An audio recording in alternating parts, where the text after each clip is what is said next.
Today, I'm standing in the living room of my neighbor's house. My own grandmother's home down the street has been totally destroyed. Initial reports are that 98% of homes and buildings have either been destroyed or severely damaged by this most recent record-breaking Hurricane Beryl. Being back home in Carriacou, I and my community are experiencing the devastation that has become all too familiar to hundreds of millions of people all around the world. From the largest and most developed nations to the smallest and most vulnerable.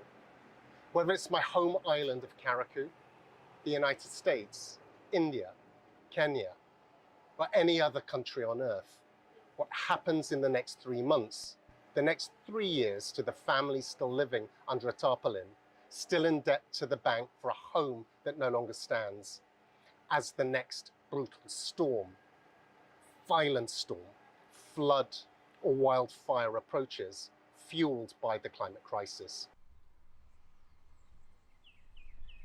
These climate-driven disasters don't just cripple lives and communities when they hit. They inflict huge ongoing costs the world over.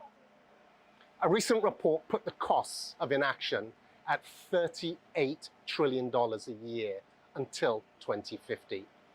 The same report says climate action will cost less than a sixth of that. Climate impacts have pushed down global food production and pushed up food prices and other costs of living. Beryl is yet more painful proof. Every year, fossil fuel-driven climate costs are an economic wrecking ball.